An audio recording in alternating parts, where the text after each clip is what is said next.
É bom demais a gente ouvir isso de uma pessoa que atua, né, como gestora de uma área que é estigmatizada, né? A cultura é sempre vista pela maioria dos políticos como aquela pasta que você tem que fazer um favor, você tem que fazer uma caridade. E é bom demais entendermos, né, uma visão como a sua de que a cultura ela é viável economicamente, socialmente, pedagogicamente, né, que a cultura é de fato isso. Tanto é que a negligência na questão cultural pelo governo de Bolsonaro tem criado um cenário, né, de decadência moral, intelectual, de agressividade, de situações bem espúrias, né? E é muito gratificante ver uma pessoa que trabalha com isso na representatividade pública e que tem essa visão, uma visão civilizada sobre cultura, né? Nem precisa ser intelectualizada, mas que tenha mesmo a visão de que a cultura ela é viável e ela é fundamental, né? Ela é um instrumento fundamental para... E a gente nota que houve um avanço muito grande, né, com as duas leis, e que esse acesso, né, ele foi garantido e em muitos casos os editais eles garantiram uma democratização, mas ainda nós temos uma dificuldade muito grande, que é o processo de burocratização da lei, não é? Para poder garantir o uso adequado da verba, não é? Essa burocracia ela existe para que esse recurso ele seja aplicado de fato como deve ser aplicado, mas isso acabou criando um arcabouço de vacância ali dos artistas que não têm esse conhecimento, não são, digamos assim, alfabetizados digitalmente e muito menos tem a compreensão de editais que às vezes eles são feitos com linguagens rebuscadas, extremamente técnicas, com exigências que muitas vezes fogem até da compreensão do artista, que acaba tendo que dividir aquela verba que viria para ele com uma pessoa que é profissional, aquele projetista que tem o hábito com aquela linguagem e tal. Qual seria o caminho para que houvesse essa melhora, uma vez que já houve uma melhora considerável? Esse desafio da burocracia é sempre uma questão trazida, de fato, quando a gente abre o diálogo com a classe artística, com os trabalhadores, trabalhadoras. É uma questão que sempre vai existir, porque é isso, o acesso ao recurso público ele vai ter que ser mediado por mecanismos, né, de controle, proteção, de investimento, onde que esse recurso está sendo investido, a prestação de conta, a documentação que precisa ali ser apresentada para saber se aquele projeto, aquela pessoa tem alinhamento com a finalidade daquele fomento, né, daquele investimento. A gente vem num movimento de simplificação. Essa simplificação ela exige alterações na lei, porque, em geral, essas exigências estão colocadas nas leis. Então, eu, por exemplo, enquanto secretária, né, que fui, não podia simplesmente desconsiderar e transformar aquilo. Então, a gente passou por alterações significativas da legislação e recentes. Então, tem um processo também de implantação disso, da própria estrutura da secretaria, se alterar os sistemas, né? Então, tem ali um processo de simplificação das prestações de conta, que sai daquela controle mais de procedimento e vai para um controle de relatório de execução de objeto, né? Então, isso tudo já veio acontecendo. As melhorias que precisam acontecer ainda no mapa cultural, que ainda é uma ferramenta que melhorou, mas que ela pode ajudar muito com atualizações de base tecnológica que simplificam esse contato. A Secretaria da Cultura começou a utilizar a ideia dos editais em linguagem simples, com recursos de acessibilidade, porque você traduz um pouco o juridiquês, né? Que às vezes até para a gente que é gestora, que está acostumado com aquele linguajar, é difícil, porque quando vai muito para o campo técnico, né, isso dificulta mesmo o acesso das pessoas. E eu entendo também que, pela diversidade do campo cultural, a gente precisa cada vez mais amadurecer e criar outras formas de acesso ao recurso que ainda não existem. Eu não posso tratar um mestre da cultura popular com o mesmo modelo de financiamento que eu trato uma grande produtora audiovisual, por exemplo, ou uma grande produtora de teatro, ou né, uma grande instituição. Eu não posso fazer isso. Não tem condições. Né? Então, porque se a gente faz isso, a gente está criando um mecanismo de exclusão na partida. Então, eu acho que a gente tem um desafio que é de criar formas diferentes de acesso ao recurso para públicos diferentes do setor cultural. Né? E isso é desafiador, porque isso exige inovação, isso exige pensamento, reflexão, numa pressão que a gente tem o tempo inteiro para quem está na gestão de fazer logo, de executar logo. Logo quando eu cheguei na secretaria, eu dizia que a gente sempre repetia o que sempre foi feito e apagava incêndio, né? A gente não parava para olhar o que a gente estava fazendo e dizer, peraí, tá dando certo, não tá dando certo, o que é que a gente precisa... E às vezes pela própria pressão do campo também, né? A gente ia querer mudar o edital do Ceará das Artes, Ave Maria, não, porque isso aqui já foi conquistado, isso aqui... Não, a gente não tá querendo tirar direito, a gente quer aperfeiçoar, facilitar. Esses mecanismos, né? Então, o que é que eu acredito que é muito importante? Primeiro, a gente garantir a reeleição do presidente Lula para garantir a continuidade desse projeto, porque a gente precisa de um tempo para essas coisas irem se solidificando. A gente avançou muito do ponto de vista da estruturação do Sistema Nacional de Cultura. Existem experiências incríveis acontecendo e o Ceará, inclusive, tem sido uma referência do que tem feito aqui para o Brasil. O governador Eumano inaugurou também um repasse fundo a fundo para os municípios. Então, pela primeira vez na história, o Fundo Estadual de Cultura repassou recurso para os fundos municipais de cultura e a gente está tendo essa experiência, inclusive, de formar equipes, de formar times de gestores, de gestoras, de técnicos. Então, isso vai dando uma maturação para o setor que vai permitir que a gente desenvolva mecanismos que sejam mais acessíveis para cada público desse e a gente combine com o município. Você vai atender essas coisas e o Estado vai atender essas. Como acontece quando você vai para a saúde, unidade básica, todo mundo sabe que é responsabilidade do município. E hospital, todo mundo sabe que é responsabilidade do governo federal e a UPA do governo do Estado. Você tem uma partilha de responsabilidades. Isso na cultura ainda não existe. Então isso fica tudo ainda muito confuso, né? E a gente avançou muito nisso.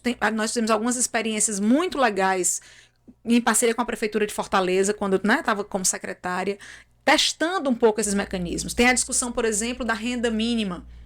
Né? Então, você garantir ali que os trabalhadores e trabalhadoras da cultura tenham assegurados uma renda mínima. Porque um mestre da cultura popular, por exemplo, a sua existência, ele já está contribuindo com a nossa cultura. Ele tem o seu terreiro, ele tem o seu grupo de reisado, ele tem, né? E você tem artistas também que estão entre temporadas. Então, você precisa amadurecer, de fato, né, esse campo das políticas para que eles consigam dar conta dessa complexidade que é o setor dentro da sua diversidade. Porque senão a gente já parte de um especialmente sempre os mais vulneráveis, né? Porque os que têm mais estrutura conseguem se estruturar melhor para atender aquela exigência. E tem uma outra dimensão também que eu acho que é muito importante, que eu tenho dito muito, que é uma agenda prioritária para o próximo mandato do presidente Lula, com o Ministério da Cultura forte, como a gente sabe que ele é eleito, a gente vai ter, que é a discussão do campo do trabalho, do trabalhador e da trabalhadora. Né? O trabalhador e trabalhadora da cultura, ele ainda não tem garantias previdenciárias, né? Ele ainda não tem um sistema que regulamenta o seu trabalho. Ele não é visto como um trabalhador. Ele não é visto como um trabalhador. Então, o edital, que deveria ser um fomento a uma atividade, vira a sustentação dessa atividade. E pela sua característica, ele nunca vai dar conta disso. Né? Porque ele precisaria ter ali uma outra dinâmica, né, social e econômica que garantiria o funcionamento dessa cadeia, dessa grande cadeia social e econômica que é a cultura. Né? Então, eu acho que tem um campo também dos direitos trabalhistas e da regulamentação do trabalho em cultura. Um trabalhador da cultura envelhece, adoece, passa por uma situação de restrição que não pode trabalhar. Vive como? Acessa como? Porque aí ele é obrigado a ter um MEI. Se ele tem um MEI, ele não consegue ter seguro-desemprego. Ele não consegue acessar benefícios sociais. Mas ele tem um MEI, ele não é um empreendedor. Ele tem um MEI porque é a forma... Então você cria Foi criada para ele ter acesso. Para ele ter acesso. Então você cria uma armadilha muito perigosa para o campo do trabalho na cultura, entendeu? Então eu acho que a gente teve que reerguer o Ministério da Cultura, garantir a execução das políticas para que o dinheiro voltasse a circular no campo cultural, e acho que os próximos mandatos, né?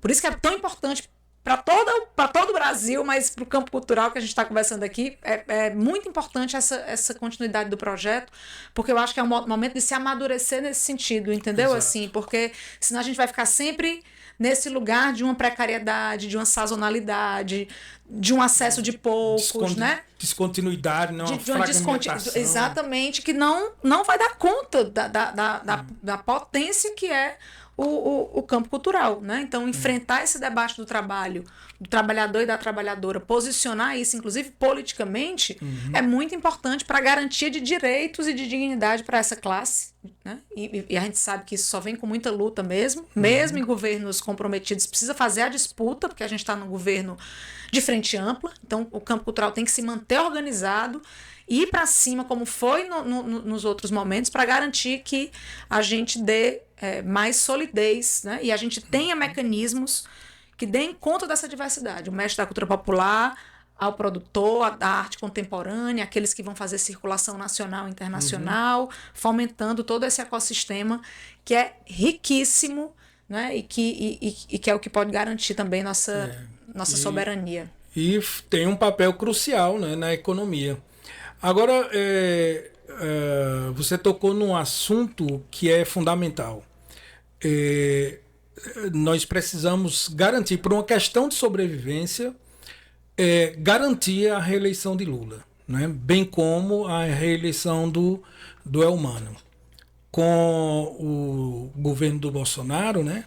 Nós tivemos aí a abertura dos portões do inferno, né?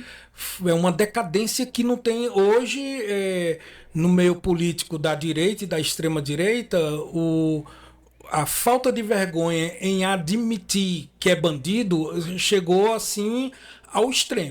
Hoje você admite na cara de pau que não, eu sou bandido mesmo e daí, não é? Como nós temos exemplos agora recentes, culminando com esse de muitos partidos, muitos líderes, né, da extrema-direita, nutrindo a esperança de que os Estados Unidos façam uma invasão, né, ao Brasil, que é para poder eles tomarem o poder outra vez. E esse é um projeto excludente, né, um projeto de fascismo extremo que coloca em risco a população como um todo, até os adeptos a essa ideologia, né? Porque na realidade é tudo pelo orçamento, né? A tendência é se apropriar do orçamento e o povo que se lasque, né? Então a gente vê que o cenário é de desafio, né? Nós precisamos não só manter a continuidade, mas também renovar algumas mentalidades dentro da própria esquerda. Exatamente. Né? Precisamos de arejamentos, né, de administrativos que sejam mais próximos do discurso, porque você ter um discurso e não ter a praxis é uma coisa complicada. E em algumas instâncias, né, nós temos essa contradição, né? E reconectar pelo sentido que a gente está fazendo política, exato, né? Porque justificar que a estrutura política é assim, para justificar práticas a continuidade, que né? nos distanciam da nossa luta, né? De uma política a serviço, né? Do bem viver, vamos dizer assim, esvazia o sentido público e político e coletivo, especialmente, porque a política ela deveria ser uma atividade estruturalmente coletiva. Né? A partir do momento essencial, né? E a partir do momento que isso se esvai, isso vira um projeto individual, em que, por exemplo, você falando da extrema-direita, né? A extrema-direita montou uma estrutura, né, baseada na mentira, né? E no ódio. Né? No ódio, na violência, na agressividade. Com muito dinheiro envolvido para sustentar essa força que eles ocuparam, especialmente nas mídias digitais, para manter toda essa estrutura, inclusive contra nós mulheres, essa estrutura de ódio, de misoginia nas redes sociais contra as mulheres que é um desafio a mais, que tem provocado, né, essa onda de feminicídios, por exemplo, no Brasil. Está tudo ligado, né? E construir política a partir disso para estar no poder e, como você colocou, se apropriar da riqueza do Brasil em seu próprio benefício, no benefício do seu próprio grupo. Tá aí o escândalo do Banco Master, com praticamente todos eles envolvidos, né? Muito dinheiro. Um dinheiro que ninguém sabe nem. É. Eu digo assim, são quantos zeros, né? Porque a gente não, a gente não consegue nem escrever o tanto de zero dos bilhões, né? Tirado de aposentado. Pelo amor de Deus. Então, assim, é de uma pobreza, não é? Imensa. Política imensa, né? E a gente decadência, né? Então a gente não pode. A disposição de estar nessa luta tem a ver também com isso, né? Assim, de como é que você disputa esse espaço, renova, mantendo a firmeza nas práticas, né? Que constrói uma política com aquilo que a gente acredita, né? Não cedendo para a pressão dessa estrutura, para ser um agente de combate a essa onda de mentiras e de ódio que a extrema-direita tem trazido e colocado na política, né? E assim, de uma forma muito ostensiva, né? Uma forma assim que chega a ser intimidadora em todos os sentidos, né? Eles se apropriaram de vários setores do Poder Judiciário. Eu vi agora você comentando sobre essa onda de ódio contra a mulher, não é? Eu vi no ICL, né? Estourou aí um áudio do TJ do Rio de Janeiro. Um cara, um juiz, né? Foi preso em flagrante, batendo na mulher e tal. E o próprio Poder Judiciário dizendo, o cara lá dizendo, não, fica tranquilo.